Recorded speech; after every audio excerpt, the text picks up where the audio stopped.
Hi everyone, welcome to Unit 3. The time is going by fast.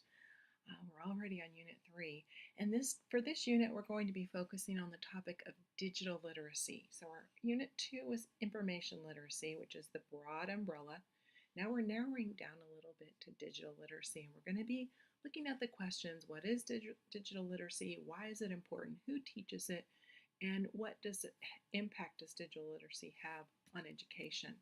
So in this unit, you're going to be developing a definition of digital literacy, describing 5 elements of digital literacy and applying these to online tools or apps, recognizing the challenges of using digital learning tools in the classroom, and exploring various types of literacies. So to do that, I'm going to have you start by reading 2 chapters from Dustin Semi's book, Developing Digital Literacies. I think you'll like the book. His writing style is really friendly. The chapters aren't very long. We're not going to read the whole book, and I don't choose this for our textbook because the book itself focuses on helping a person to be able to provide professional development in their school related to digital literacies. And that's really not the purpose of this class, although some of you might actually be called on to do that. And if you were to be, I highly recommend this book. It's a good one. But what I want to use the book for is to begin to develop this definition of digital literacies. And I really like the definition Semi has put together. It focuses on the actions or the verbs of digital literacy. So locating information and filtering out what you don't need, ways to share information or to collaborate with others to create something to share, ways to organize and curate or find education and put it in a system that's easy to get to it, and generating and creating tools that will share information, and reusing and repurposing, which really gets into plagiarism and copyright issues. So I think he touches on all the important issues in his definition, but I just like the way it's structured. I think it's real easy to understand. But we're going to contrast his definition with a definition developed by Doug Belshaw. And you're going to watch a video by Doug to view his definition of digital literacies. And that video is going to focus on what he describes as the essential elements. So he follows kind of a design that looks a little bit like the chemistry elements, but he focuses on areas that relate to digital literacy. So you can see his words are a little bit different than Semi's words. But he still gets at a lot of the same ideas. And he's a pretty interesting person to listen to. In our next unit, we'll be exploring the web literacy map, and he's the person who's led the creation of that map. So I'm going to have you read those 2 chapters from Semi's book, which I have made available for you digitally. I'm also going to have you read the next 2 chapters in our book, chapters 4 and 5, to get you up to speed, because in our next unit we'll be talking about web literacies, and that's really what the book focuses on. And then there are some things for you to view, and one of them is Doug Belshaw's video. So what will you be doing for your assignments? Well, first of all, you're going to be, if you haven't looked ahead yet, some of you have, I know, you're going to be actually creating your own inquiry project this semester. And so we'll be walking through the steps of an inquiry project, similar to steps you might use with students, but this is on an adult level. So you'll first be figuring out what is it you want to learn, and that's asking that genuine question that is so important in keeping a learner motivated and interested. So I've put forth some possible topics.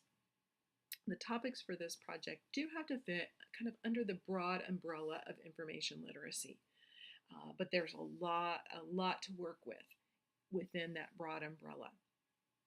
When you look at the assignment description, you'll see some of the suggestions I've given. Please don't feel limited to those topics, and they're just to get you started thinking, because what you'll actually submit in part 1 of the project is your question that you're going to explore. So you may have an idea forming in your head, but before we finalize that idea, it has to be put into a question form.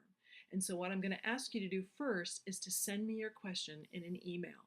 and you and I will work through any rehashing or refining that has to be done with the question. I'm not, I probably won't tell you, no, you can't do this, but I will ask you things that may get you thinking a little bit deeper or narrowing your question a little bit. If I feel like it's too broad for the kind of project that we're doing, I may ask you to narrow your focus a little bit. So don't think I'm going to say, oh, this is a bad question. No, it's not like that. It's meant to refine your question so that your project can be more successful. Once you and I have agreed that your question is ready to go, then I'll ask you to post that on the discussion board so that we can see each other's questions so we're not duplicating.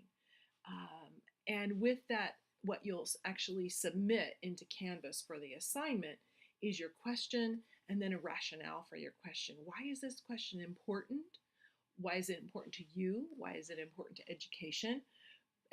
Asking you to explain a little more about what you want to learn. And if you want to read ahead, I encourage you to look at the project as a whole, because part 2 has you listing your resources. Part 3 has you actually writing the information into a more formal paper. Part 4 has you creating a digital presentation of that information. And part 5 has you viewing someone else's presentation and giving them feedback. And that's all the way. I mean, that part 5 doesn't happen until the very last week of the course. So this is going to take us through the semester. So we're just starting with part 1 now, but do feel free, like, you can keep going if you're ready. You don't have to stop and wait till the next unit to go to part 2.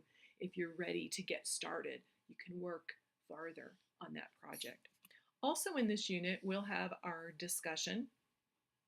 You can choose between the live chat on February 22nd at 8 p.m. That's a Monday. Our first 2 live chats are on Mondays. If that's a bad night for you, our second 2 live chats are on Tuesdays, in case we can catch some other people on a different night. But as usual, feel free, if you can't make it to the chat or you don't want to be a part of that, you definitely can choose the option of posting your comments on the discussion board.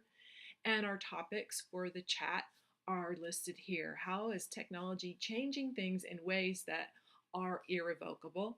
And then we'll talk about Sami's and Belshaw's views on digital literacy and how those are similar and different, useful to, or maybe not useful to, educators in understanding the topic. I'm also going to ask you to respond to what you read and view. This time you have a choice. You can post the 150-word summary, I think it was, or you can create a Wordle, or in kind of the generic term is word cloud, Wordle, or I think there's Tagxedo is another website where you can create.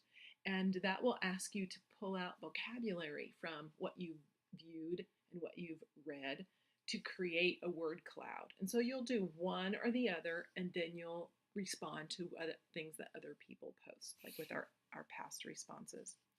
And then I'm going to ask you, because there are so many digital tools out there, too many for us to know them all, I'm going to ask you to pick a favorite and share it with us, and not to repeat a tool that someone else has selected. So if you look at the assignment description, there's a link to a Google Doc. You should be able to go right into that Google Doc. You should not have to sign in. If you have any problems, please let me know, because it's probably on my end. I may need to switch a setting or something, but you should be able to link right into the Google Doc. You can see an example that I've already posted for my digital tool. And then I want you to describe a favorite digital tool. And I use that word digital tool. It could be a website, could be an app. So I'm pretty much open, but it has to be something that enhances learning and can be used to promote learning. And so you'll include that, and we'll then have this really nice collection of digital tools that you can come back to later. So that concludes the overview for Unit 3. It's time to get working. Have a good day. We'll talk to you later. Bye-bye.